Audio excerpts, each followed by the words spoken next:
So we have to prove, हम लोग को प्रूव करना है कि कॉस अल्फ़ा प्लस बीटा का फॉर्मूला होता है cos alpha into cos beta minus sine alpha into sine beta, और एक साइन अल्फ़ा प्लस बीटा का फॉर्मूला होता है sine alpha into cos beta plus cos alpha into sine beta. ऐसा हम लोग को प्रूव करना है। तो हम लोग उसके लिए कर क्या रहे हैं, तो हम लोग एक यूनिट सर्कल ड्रॉ कर ले रहे हैं। We are drawing a unit circle. Unit circle कहने का मतलब हुआ कि एक ऐसा सर्कल है जिसका रेडियस जो है वो 1 यूनिट है। हम लोग दो एक्सिस ड्रॉ कर लिए। This is X axis, suppose this is point O, this is X axis and this is Y axis.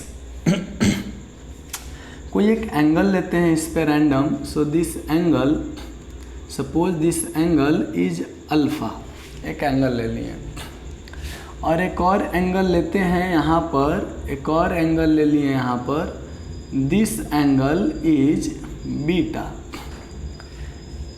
Point का नामकरण करते चलेंगे बाद में। इस पॉइंट से अगर हम यहाँ पर परपेंडिकुलर ड्रॉ करते इस पे या इस पे, सपोज हम वाई एक्सिस पे परपेंडिकुलर ड्रॉ कर लें इस प्रकार से, तो ए वाला जो एंगल होगा, हम लोग पॉइंट्स का नामकरण कर लेते हैं। Suppose this is P, this is Q, this is R, this is S। So angle R वाला जो वैल्यू होगा इस ट्रायंगल का, वो कितना हो जाएगा, तो हम लोग अल्टरनेट इंटीरियर एंगल से पढ़ें कि अगर ये अल्फ़ा और बीटा है तो ये पूरा एंगल इसके बराबर होगा, यानी कि इस एंगल का वैल्यू हो जाएगा alpha plus beta. So this angle will be alpha plus beta. अगर हम लोग यहाँ से परपेंडिकुलर ड्रॉ कर लें, इस पे ऐसे परपेंडिकुलर ड्रॉ करें, we draw a perpendicular here, तो इसका वैल्यू कितना हो जाएगा, यहाँ पर परपेंडिकुलर ड्रॉ कर लिया। इस पॉइंट का भी कुछ नाम मान लेते हैं, इस तक मान चुके हैं, T मान लेते हैं सपोज। और एक और चीज़ हम लोग पढ़े थे कि बेस का वैल्यू जो होता है, बेस इक्वल्स टू हम लोग लिख सकते थे H cos थीटा, क्योंकि B/H फार्मूला जो होता है वो होता है cos थीटा का।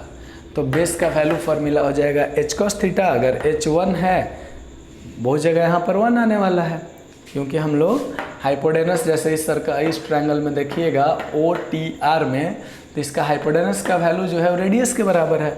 तो उसी प्रकार से बेस का वैल्यू हो जाएगा H cos थीटा, यानी कि cos थीटा यूनिट रेडियस रहने पर, और जो परपेंडिकुलर होगा उसका वैल्यू हो जाएगा परपेंडिकुलर का फॉर्मूला P/H वाला फॉर्मूला साइन थीटा का हम लोग पढ़े थे, तो परपेंडिकुलर का फॉर्मूला हो जाएगा H साइन थीटा। तो वैल्यू लिखते हैं हम लोग, जैसे कि अगर इसका वैल्यू लिखा जाए, इस ट्रायंगल में आते हैं ORS में, तो इस एंगल अल्फ़ा प्लस बीटा के लिए चला जाए, तो ये जो है ये है बेस, यानी कि इसका हम लोग वैल्यू लिख सकते थे कि वैल्यू है कॉस अल्फ़ा प्लस बीटा, और ये जो OS है, RS तो हो गया कॉस अल्फ़ा प्लस बीटा, और ये जो OS है इसके लिए परपेंडिकुलर है, तो इसका वैल्यू हो जाएगा साइन अल्फ़ा प्लस बीटा। और ऐसा क्यों, H कहाँ गया इसमें, तो H का वैल्यू तो 1 था, क्योंकि OR is the hypotenuse and the radius of 1 unit. इस ट्रायंगल में आ जाएं, अगर OTR में, तो यहाँ पर फिर से 1 है, तो यहाँ पर जो बेस होगा, इस एंगल किसके लिए चल रहे हैं, तो suppose this angle is beta, beta angle के लिए चल रहा है, तो इस बीटा बेस के लिए यहाँ पर OT का वैल्यू हो जाएगा कितना, तो कॉस बीटा, क्योंकि बेस है, और RT का वैल्यू कितना हो जाएगा, सो RT इक्वल्स टू हो जाएगा साइन बीटा। अब अगर हम यहाँ से फिर से T पॉइंट से, जो T हमारा पॉइंट है, वहाँ से अगर हम फिर से परपेंडिकुलर ड्रॉ कर लें, तो परपेंडिकुलर ड्रॉ करने पर क्या हो जाएगा, यहाँ पर परपेंडिकुलर आ जाएगा जी, इस पे परपेंडिकुलर आ जाएगा, this is perpendicular, this is suppose point T।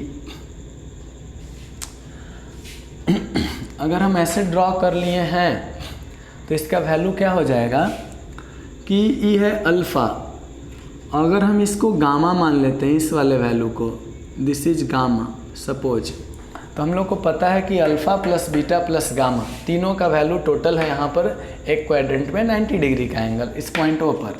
तो इस वाले का वैल्यू है अल्फ़ा तो इसका वैल्यू पक्का होना चाहिए कितना, तो beta plus gamma, this is beta plus gamma.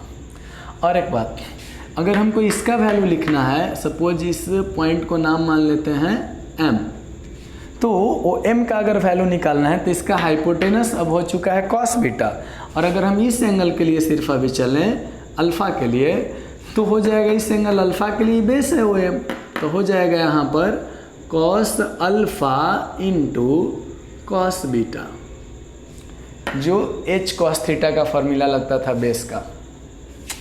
इसका अगर हम Tm का वैल्यू अगर अभी देखते हैं तो इसका हो जाता साइन में वैल्यू चला जाता, यानी कि इसका अगर हम वैल्यू देखते हैं तो इसका वैल्यू कितना हो जाता, तो इसका वैल्यू हो जाता, हम इधर लिख रहे हैं शॉर्ट में। अच्छा, इस एंगल का वैल्यू अभी हम लोग निकाले थे, इसका वैल्यू है बीटा प्लस गामा।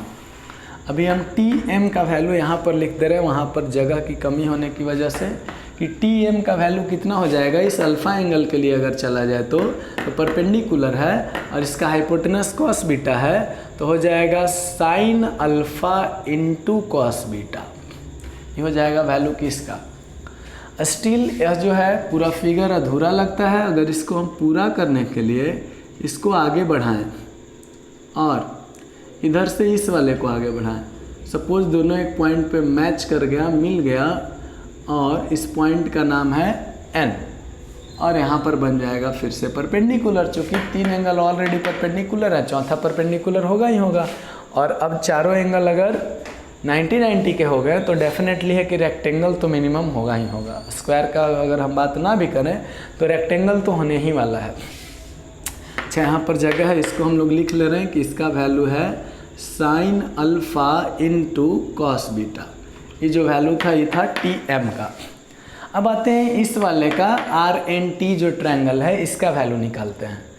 तो इसमें आइएगा तो कोई एक एंगल तो चाहिए। अभी देखिए तो ये पूरा जो है 180 डिग्री होता, यहाँ पर T पे पूरा एंगल, जिसमें इतना दूर पता है कि 90 है, इतना दूर पता है कि बीटा प्लस गामा है, तो डेफिनेटली ये वाला एंगल कितना होना चाहिए, तो इसको जोड़ के होना चाहिए था 90, alpha plus beta plus gamma 90 था, तो बीटा प्लस गामा तो ऑलरेडी अवेलेबल है यहाँ पर, इसका मतलब कि वैल्यू है किसके बराबर, तो अल्फ़ा के बराबर। अब इसका वैल्यू पता चल गया अल्फ़ा, तो इस अल्फ़ा से हम निकाल सकते हैं किसका वैल्यू, तो इसका निकाल सकते हैं NT का वैल्यू। NT का वैल्यू चूँकि इस एंगल के लिए बेस है तो हो जाएगा यहाँ से, चूँकि हमको इसका वैल्यू पता है, TR का वैल्यू था साइन बीटा, तो साइन बीटा इसका जो है इसके लिए, इस ट्रायंगल के लिए RNT के लिए ये जो साइन बीटा है यानी कि RT है वो तो हाइपोटेनस हो गया। तो इस अल्फ़ा के लिए अगर हम इसका बेस का फॉर्मूला निकालें तो हो जाएगा कॉस अल्फ़ा इंटू हाइपोटेनस है इसका साइन बीटा। अगर हम इसका परपेंडिकुलर का वैल्यू निकालें यानी कि Rn का वैल्यू निकालें तो Rn का वैल्यू कितना हो जाएगा, तो Rn का वैल्यू हो जाएगा इसका हाइपोटेनस है साइन बीटा और यहाँ से परपेंडिकुलर साइन अल्फ़ा, यानी कि लिख सकते हैं sign alpha into sine beta. अब हमको सारा वैल्यू पता है। अगर हमको वैल्यू निकालना रहेगा किसका, तो साइन अल्फ़ा प्लस बीटा का, तो हम लोग जानते हैं कि यह जो बन चुका है NSOM, यह एक रेक्टेंगल बन चुका है और रेक्टेंगल का अपोजिट साइड इक्वल होता है, तो हम लोग कह सकते हैं कि जो वैल्यू होगा OS का वही वैल्यू होगा MN का। और अगर ऐसा है इसका मतलब हुआ कि जो साइन अल्फ़ा प्लस बीटा, ये तो इसका वैल्यू है, OS का फॉर्मूला क्या मिलेगा, तो इन दोनों का सम यहाँ से मिल जा रहा है कितना, तो साइन अल्फ़ा कॉस बीटा में जोड़ देना है कॉस अल्फ़ा साइन बीटा, यानी कि फॉर्मूला बन गया sign alpha into cos beta plus cos alpha into sine beta. अगर प्लस का फॉर्मूला हमको पता चल गया है तो बस यहाँ पर माइनस का फॉर्मूला निकालना रहेगा, तो हम इसका माइनस लगा लेंगे, प्लस माइनस बीटा करके अल्फ़ा प्लस बीटा का ही फॉर्मूला से निकल जाएगा। तो नेक्स्ट अगर हमको कॉस अल्फ़ा प्लस बीटा, तो कॉस अल्फ़ा प्लस बीटा करने के लिए क्या करते, तो हमको दिख रहा है कि अभी जो NS का वैल्यू है वो किसके बराबर होगा, तो इसका अपोजिट साइड है OM, NS equals to OM। तो NS का वैल्यू कितना था, इसका वैल्यू है कॉस अल्फ़ा प्लस बीटा इतना दूर और प्लस आर एन का वैल्यू था sign alpha into sine beta, और इसका वैल्यू बराबर होना चाहिए ओ एम के बराबर। ओ एम का वैल्यू है cos alpha into cos beta. तो अगर इधर ही पूरा है प्लस में sign alpha into sine beta, दूसरी तरफ RHS में जाएगा तो माइनस में, और इससे फ़ायदा क्या हुआ कि हमको कॉस अल्फ़ा प्लस बीटा का फॉर्मूला मिल गया। वो मिल गया कितना, तो cos alpha into cos beta minus sine alpha into sine beta. एक ही कॉस का फॉर्मूला हो गया, ये जो हो गया साइन का फॉर्मूला हो गया। अब अगर पॉजिटिव एंगल्स का फॉर्मूला हमको पता है तो नेगेटिव एंगल्स का फॉर्मूला हम बस b को ही अगर हम माइनस बीटा मान लेते तो नेगेटिव एंगल्स का वैल्यू मिल जाएगा। तो इस तरीके से दोनों हो गया प्रूव।